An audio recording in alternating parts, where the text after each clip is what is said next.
नमस्कार साथियों। राहुल गांधी के ब्रिटिश नागरिक होने पर उठाए गए सवालों को लेकर इलाहाबाद हाई कोर्ट ने रिकॉर्ड देखने और उनके ब्रिटिश नागरिक होने अथवा नहीं होने इन दोनों पर बात विचार करने से इनकार कर दिया। दरअसल ये मामला इसलिए उठता है क्योंकि कुछ लोगों के द्वारा ट्रायल कोर्ट में इनके खिलाफ एफआईआर करने की जो है मांग की थी, तो ट्रायल कोर्ट ने इनकार कर दिया कि हम एफआईआर नहीं करेंगे। इसलिए मामला हाई कोर्ट तक चला गया। तो हाई कोर्ट ने जवाब देते हुए कहा कि हम न तो रिकॉर्ड देखेंगे और न ही अभी यह इस बात पर विचार करेंगे कि जो राहुल गांधी है वो ब्रिटिश नागरिक हैं अथवा नहीं है। हम केवल ये देखेंगे कि जो ट्रायल कोर्ट ने एफआईआर दर्ज करने से मना किया वह कानूनी रूप से सही है अथवा नहीं है। समझेंगे मामले को सिलसिलेवार। नमस्कार, मेरा नाम है मुकेश और जजमेंट स्टूडियो पर आप सभी का बहुत बहुत स्वागत है। इस वीडियो के अंत में हम ये भी समझने की कोशिश करेंगे कि भारत में जो नागरिकता है वो नागरिकता से संबंधित कानून कौन सा है और ये जो मामला है ये दरअसल क्या था। देखिए यहाँ पर आप देखेंगे तो आप देखेंगे मामला क्या था। देखिए कुछ लोगों ने राहुल गांधी पर आरोप लगाया कि उन्होंने ब्रिटिश नागरिकता जो है ब्रिटेन की जो है नागरिकता ले ली थी। अगर कोई भारतीय नेता दूसरे देश की नागरिकता ले लेता है, लोगों ने आरोप लगाया कि वो जो है ब्रिटिश नागरिक हैं, उन्होंने ब्रिटेन की नागरिकता ले ली है। यदि कोई व्यक्ति किसी अन्य देश का नागरिक है तो वो भारत का नागरिक नहीं हो सकता। दूसरी पहली बात तो ये, और दूसरी बात ये है कि वह यहाँ पर चुनाव वगैरह नहीं लड़ सकता। तो अगर इन पर जो आरोप लगे हुए हैं वो आरोप सही सिद्ध होते हैं, सही साबित होते हैं, तो वे यहाँ पर चुनाव नहीं लड़ सकते और वे यहाँ के नागरिक भी नहीं रहेंगे, क्योंकि भारत में दोहरी नागरिकता को नहीं अपनाया गया है। देखिए, तो कानून के अनुसार उसकी भारतीय नागरिकता और चुनाव लड़ने की योग्यता पर सवाल उठ सकता है। सवाल क्या उठ सकता है? रद्द हो सकते हैं। इसलिए शिकायत कराई गई। और शिकायत किसने की साथियों? शिकायत जो है राजनीतिक कार्यकर्ता कुछ लोग हैं ने कोर्ट में आवेदन देकर कहा, ट्रायल कोर्ट में आवेदन, राहुल गांधी ने कथित रूप से ब्रिटिश नागरिकता ले ली है। उनका कहने का मतलब था कि जो है राहुल गांधी जो है वो ब्रिटेन के नागरिक बन चुके हैं, ब्रिटिश नागरिकता ले ली है, उनके खिलाफ एफआईआर दर्ज होनी चाहिए ट्रायल कोर्ट में। अलग अलग कानूनों के तहत कार्रवाई होनी चाहिए कि जो कानून है नागरिकता से संबंधित उनके उनमें अलग अलग तरीके से उन पर क्या होनी चाहिए, कार्रवाई होनी चाहिए। अब पहले क्या हुआ था साथियों? मामला पहले लखनऊ की ट्रायल कोर्ट में चल रहा था। फिर क्या होता है, वहां कोर्ट ने कहा कि एफआईआर दर्ज करने की जरूरत नहीं है, यानी मना कर दिया। ट्रायल कोर्ट ने कहा कि एफआईआर दर्ज करने की कोई जरूरत नहीं है, यानी उनकी शिकायत ही खारिज कर दी। इस फैसले को चुनौती देकर मामला कहां पर जाता है? इलाहाबाद हाई कोर्ट चला जाता है। अब हाई कोर्ट जो है वो क्या करती है? कोर्ट ने क्या कहा? देखिए, कोर्ट कहती है कि हम यह जांच नहीं करेंगे कि आरोप सही है या गलत, और दूसरी बात हम गृह मंत्रालय के रिकॉर्ड भी नहीं जो है वो जांचेंगे कि वो कितने सही है और कितने गलत है। यानी दोनों बातों से इनकार कर दिया। कोर्ट का कहना था कि हम केवल ये जांच करेंगे कि जो ट्रायल कोर्ट ने जो ऑर्डर कहा, उन्होंने कहा कि भाई हम जो है एफआईआर दर्ज नहीं करेंगे, वो यानी एफआईआर दर्ज करने की जरूरत नहीं है, वो बात कानूनी रूप से सही है अथवा नहीं है, बस इतना देखा जाएगा।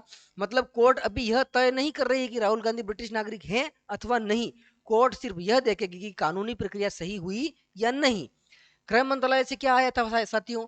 गृह मंत्रालय वाले क्यों आए? वो इसलिए आए कि मिनिस्ट्री ऑफ होम अफेयर्स, गृह मंत्रालय के अधिकारी जो है उन्होंने 2019 के में एक नोटिस जारी किया था। उससे जुड़े दस्तावेज जो है वो दस्तावेज लेकर जो है वो कोर्ट में पेश हुए थे। कोर्ट ने कहा कि हम इन जो है ये जो रिकॉर्ड जो आप दे रहे हो वो भी हम नहीं देखेंगे। साथियों, वीडियो अच्छा लग रहा है तो लाइक करना है और सब्सक्राइब बटन दबाना आपकी जिम्मेदारी है हमारा हौसला अफजाई करने के लिए। अब देखिए, कोर्ट ऐसा क्यों कहा भाई साहब? कोर्ट ने ऐसा इसलिए कहा क्योंकि इस स्टेज पर जो है सवाल यह है कि आरोप जो है वो सही है अथवा नहीं है। यह अभी मुद्दा नहीं है। अभी मुद्दा यह है कि कानूनी रूप से जो है वो प्रक्रिया सही है या नहीं, जो कि ट्रायल कोर्ट ने मना कर दिया एफआईआर करने से। यानी कोर्ट जो है, हाई कोर्ट जो है वो कानूनी प्रक्रिया कानूनी पक्ष देख रही है, सच्चाई की जांच अभी नहीं कर रही है। इस पर जो है सच्चाई की जांच जो है वो उसकी डेट जो है अगली सुनवाई 15 अप्रैल को दी गई है। तब जो है इस पर जो है जांच होगी। आगे क्या होगा साथियों? 15 अप्रैल को जो है इस पर सुनवाई होगी। अभी प्रक्रिया खत्म नहीं हुई है। क्यों? कोर्ट आगे तय करेगी कि एफआईआर न करने का फैसला सही था या नहीं। और अगर वो फैसला सही निकलता है तो फिर तो कोई बात ही नहीं है, और अगर गलत निकलता है तो फिर हाई कोर्ट जो है वो इस मामले पर जो है गंभीर रूप से जो है इस मामले को लेगी और उस पर जो है फैसला सुनाएगी। ठीक है साथियों, अब हम ये देखते हैं कि भारत में जो है नागरिकता से संबंधित जो है कानून क्या है। भारत में जो नागरिकता से संबंधित कानून है वो सिटीजनशिप एक्ट 1955 का है, और उस एक्ट में समय समय पर संशोधन होते रहे हैं। और लेटेस्ट जो संशोधन हुआ है सिटीजनशिप अमेंडमेंट एक्ट 2019 का जो है उसमें संशोधन किया गया था। ये जो है भारत में नागरिकता से संबंधित मुख्य कानून है और हमारा भारत जो है दोहरी नागरिकता को नहीं अपनाता है, यानी कोई कोई एक व्यक्ति दो जगह का नागरिक नहीं हो सकता, यानी भारत का और किसी अन्य जगह का नागरिक नहीं हो सकता, भारत में भी केवल भारत का नागरिक होगा, इस प्रकार की बात कही गई है। देखिए ये जो नागरिकता है वो किन किन आधारों पर तय की जाती है, तो इसके लिए 5 आधार हैं। भारत में नागरिकता को तय करने के लिए 5 आधार बताए गए हैं और वो 5 आधार इसी सिटीजनशिप एक्ट 1955 जो है उसमें उल्लेखित किए गए हैं। एक तो होता है बाई बर्थ, यानी कोई जन्म से ही यहाँ का है, जन्म यहाँ ही पर हुआ है, लेकिन इसमें भी कुछ शर्तें हैं। उसके साथ वंश से, यानी किसी व्यक्ति के माता पिता जो है वो यहाँ के हैं या दोनों में से कोई एक, माता या पिता में से कोई एक यहाँ का एक बार का है तो भी मिलती है नागरिकता, लेकिन वो भी कुछ शर्तों के साथ में। पंजीकरण से, यानी कोई व्यक्ति जो है यहाँ पर भारत में नागरिकता के लिए पंजीकरण करवा कर भी नागरिकता हासिल कर सकता है। और नेचुरलाइजेशन, इसमें क्या होता है लंबे समय तक कोई व्यक्ति यहाँ पर रहता है, जैसे डॉक्टर हो गया या कोई वैज्ञानिक हो गया, वो कम से कम 11 साल तक यहाँ का निवासी होना चाहिए, तो उसको जो है नागरिकता दी जा सकती है। और क्षेत्र के भारत में शामिल होने पर, कहने का मतलब ये है कि कोई क्षेत्र जो है भारत के क्षेत्र में शामिल हो जाता है, तो जैसे गोवा है ना, तो वो जो शामिल हुए थे तो बाद में उनको भी क्या मिल गई, नागरिकता। तो इस प्रकार से क्षेत्र के शामिल होने पर भी नागरिकता प्रदान की जाती है।